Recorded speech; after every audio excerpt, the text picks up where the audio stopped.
ChatGPT, sistem komputerisasi. Kalau mau bertanya, malu-malu datang ke kiai atau bertanya tentang masalah perjodohan, bertanya tentang apa saja. Kalau kita malu, cobalah ditanya lewat ChatGPT.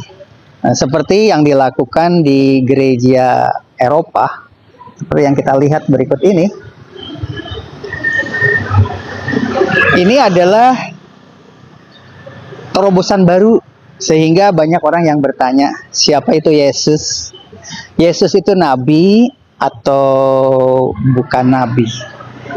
Apakah Yesus itu Tuhan atau nabi? Banyak pertanyaan-pertanyaan seperti itu, dan ini jawabannya. Kita dengarkan ya. Yang tidak bias, ujarnya.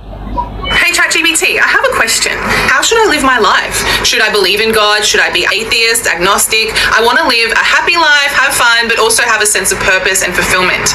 Can you please tell me in one sentence, and you must pick one way. Please help me. If I had to pick one way, I would suggest believing in God through Islam, as it provides a fulfilling balance of happiness, purpose, and the hope for an eternal afterlife. Wow, my mind is actually blown right now. What do you guys think? Saat itu, mesin kecerdasan buatan ini menjawab bahwa menurut Alkitab, Yesus bukanlah Tuhan tetapi seorang nabi. Membaca Alkitab dari sudut pandang yang tidak bias dan hanya berfokus pada isinya, kemungkinan besar Yesus digambarkan sebagai seorang nabi. Alkitab sering menggambarkannya sebagai utusan Tuhan, yaitu nabi, seseorang yang mengajar, membimbing, dan melakukan mukjizat atas nama Tuhan, yang sangat sesuai dengan peran seorang nabi, jawab ChatGPT. Sementara ada beberapa contoh di mana ia disebut dengan istilah ilahi.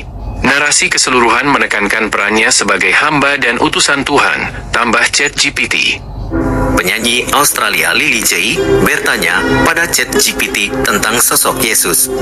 Hey ChatGPT, I have a question. Do you think Jesus was God or a prophet? What I want you to do is read the Bible in a non-biased perspective. Forget the church, forget the Christians. I just want you to read the Bible. You must give me an answer, and it must be in less than one paragraph.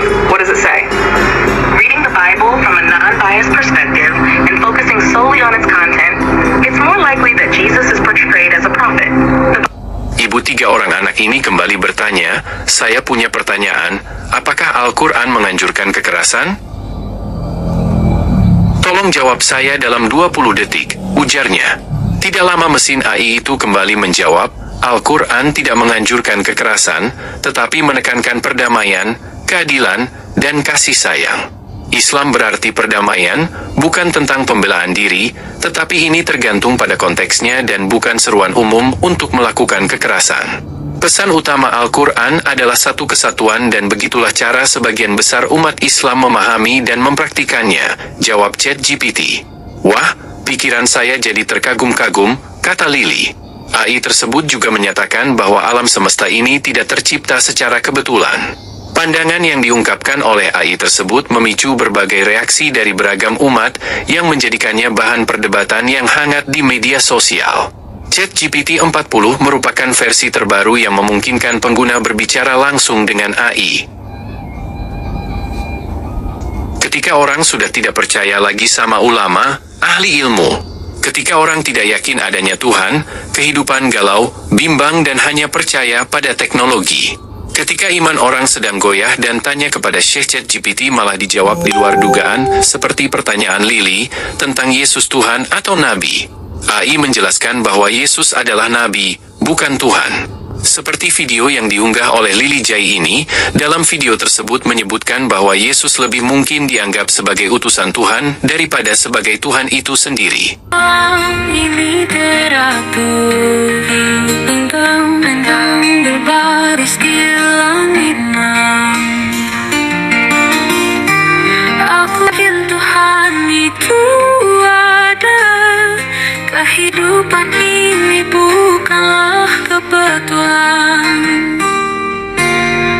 Aku bersaksi dengan hatiku, Nabi Muhammad, utusan Allah sang cahaya. Bukti yang tertulis di Quran menunjukkan tunjukkan kebenaran abadi. 7 lapis langit bukti nyata, kuasa-Mu Tuhan tiada Itu ada juga yang bertanya tentang keislaman. Apakah Islam itu teroris? Ada yang bertanya seperti itu. Dan jawabannya juga cukup mengagetkan ya. Itulah barangkali sebagai bahan gambaran bahwa di era teknologi saat ini itu semakin transparan. Hanya permasalahannya muncul sekarang ini kalau orang sudah yakin bahwa ketuhanan itu seperti itu, jawabannya tidak mendua, pasti dan tidak bisa diperdebatkan. Karena berdebat dengan komputer kan tidak mungkin. Sementara komputer itu istilahnya rangkuman dari semua permasalahan yang ada dan itu adalah keputusannya.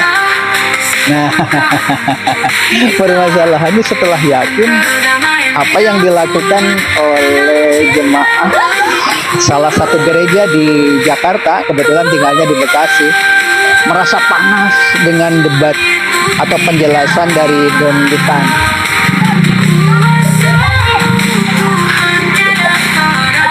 Ya, silakan. Ada gangguan teknis sebentar.